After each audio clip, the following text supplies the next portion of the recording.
Assalamualaikum warahmatullahi wabarakatuh. Halo semuanya, kembali lagi dengan saya Anissa Harlina yang hari ini akan membawakan materi mengenai revolusi dan rotasi bulan. Sebelum kita belajar mengenai rotasi dan revolusi bulan itu sendiri, sepertinya kita harus tahu dong, bulan itu apa? Bulan adalah satelit bumi karena bulan bergerak mengikuti bumi. Salah satu ciri khas dari bulan ini adalah bulan tidak dapat memancarkan cahayanya sendiri. Tidak teman-teman, kalau ternyata bulan bergerak mengelilingi bumi setiap 27,3 hari pada jarak rata-rata 384.400 km di bawah tarikan bumi. Bulan tidak memiliki cahaya. Cahaya bulan berasal dari pantulan sinar matahari, sehingga terlihat menerangi bumi pada malam hari. Meski terlihat diam di langit, bulan ternyata juga bergerak loh. Tahu tidak jenis-jenis gerak dan apa dampaknya? Yuk simak penjelasan ini. Sama halnya dengan bumi dan planet lainnya, bulan juga berputar pada porosnya atau rotasi. Waktu yang diperlukan bulan untuk melakukan satu kali rotasi sama dengan waktu yang diperlukan bulan untuk berevolusi mengelilingi bumi. Nah, gerakan selanjutnya adalah revolusi bulan mengelilingi bumi. Selain berputar pada porosnya, bulan juga bergerak mengelilingi bumi yang disebut sebagai revolusi bulan. Akibat dari revolusi ini, maka bulan akan tampak berubah-ubah jika dilihat dari bumi. Perubahan ini disebut sebagai fase bulan. Fase bulan ini dipengaruhi oleh posisi bulan terhadap bumi dan matahari. Dan gerakan terakhir yaitu revolusi bulan mengelilingi matahari. Selain berputar pada porosnya dan bergerak mengelilingi bumi, bulan juga bergerak mengelilingi matahari. Waktu yang diperlukan bulan mengelilingi matahari sama dengan waktu yang diperlukan bumi mengelilingi matahari. Maka dapat disimpulkan bahwa dalam satu tahun, bulan hanya satu kali bergerak mengelilingi matahari dan 12 kali mengelilingi bumi. Hal inilah yang menyebabkan ada 12 bulan dalam satu tahun di kalender. Nah, bagaimana teman-teman? Sudah paham kan? Selanjutnya, kita akan mempelajari mengenai dampak rotasi dan revolusi bulan. Nah, sekarang Ibu ingin bertanya kepada kalian, apa bentuk bulan terakhir yang kalian lihat? Lalu, coba perhatikan bentuk bulan malam ini. Apakah sama? Kenapa ya bisa beda-beda? Kadang bulan itu terlihat seperti bola yang sempurna, kayak bakso-bakso yang terbang-terbang di langit. Tapi di lain waktu bisa saja bentuknya hanya terlihat setengah. Ini bukan karena ketutupan awan ya, tapi inilah yang disebut sebagai fase bulan. Fase bulan adalah perubahan bentuk bulan jika dilihat dari bumi. Perubahan fase bulan ini terjadi karena di luar angkasa, bulan selalu berputar mengelilingi bumi. Oke, sekarang kita kembali ke pertanyaan awal. Kenapa bentuk bulan bisa berbeda-beda dan apa saja fase bulan? Tentu, karena bulan bergerak mengelilingi bumi, maka bagian bulan yang terkena sinar matahari juga akan berbeda-beda. Hal inilah yang menyebabkan bentuk bulan seolah-olah berubah, padahal di luar angkasa sana, bentuk bulan itu tetap tidak setengah lingkaran, apalagi datar, atau mungkin sabit. Nah, yang perlu teman-teman ketahui bahwa ada 8 fase bulan dari waktu ke waktu. Yang pertama, fase New Moon atau bulan baru. Fase ini merupakan ketika bulan menjadi konjungsi antara matahari dan bumi. Maksudnya, bulan menjadi jembatan yang berada di tengah-tengah matahari dan bumi. Pada fase bulan baru ini memungkinkan terjadinya gerhana matahari. Pada saat ini, cahaya matahari yang seharusnya menyinari bumi terhalang oleh bulan. Akibatnya, bagian bulan yang menghadap bumi tidak terkena cahaya matahari. Jadi, dari bumi, bulan seolah-olah tidak terlihat sama sekali. Nah, selanjutnya yaitu phase waxing crescent atau fase bulan sabit awal. Setelah mengalami fase new moon, maka bulan mengalami fase bulan sabit awal. Pada fase bulan sabit awal ini, bulan bergerak meninggalkan konjungsi atau titik tengah antara matahari dan bumi. Selama fase ini, bagian bulan yang terkena cahaya matahari hanya kurang dari setengah. Makanya dari bumi akan terlihat menyerupai bentuk sabit. Fase bulan sabit ini terjadi pada hari keempat. Lalu ada fase first quarter atau bulan paruh awal.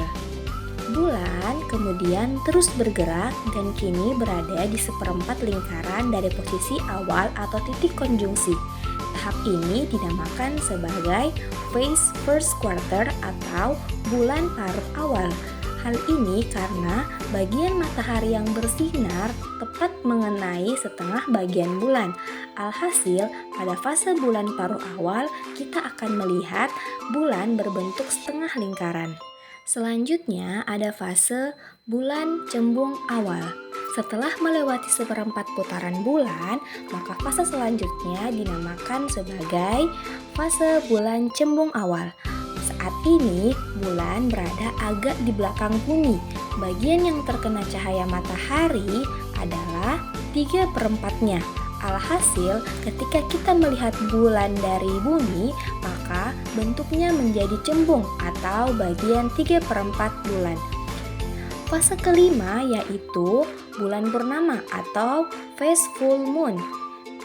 Pada fase ini mirip seperti fase first quarter. Bedanya, bulan berada di belakang bumi sehingga cahaya matahari yang seharusnya menyinari bulan tertutup oleh bumi yang ukurannya lebih besar. Sehingga bulan terlihat bulat sempurna. Nah, selanjutnya yaitu fase bulan cembung akhir. Setelah melewati setengah putaran, bulan akan kembali mengalami fase bulan cembung. Tepatnya, bulan cembung akhir. Pergerakan bulan terus menuju ke barat, sehingga cahaya matahari sedikit tertutup oleh bumi.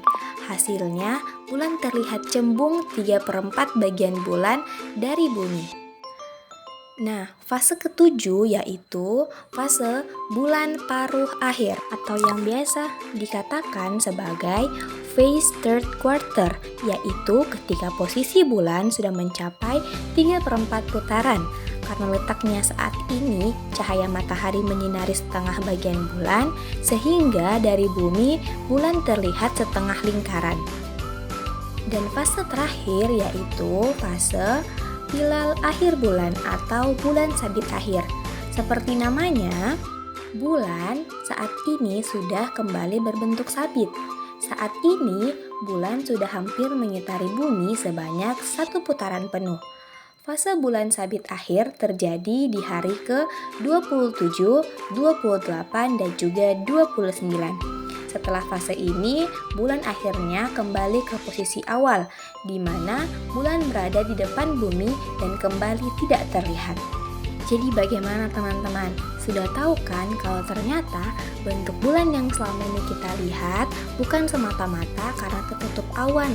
Apalagi kalau sampai ada yang mengatakan bahwa bulan itu bentuknya ada banyak.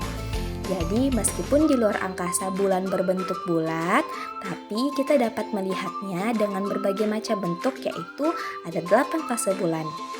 Selain terjadinya fase-fase bulan ini, dampak yang terjadi akibat adanya rotasi dan revolusi bulan ini adalah terjadinya fenomena gerhana bulan.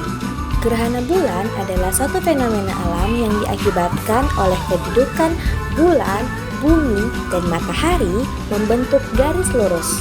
Kedudukan bumi berada di antara bulan dan matahari.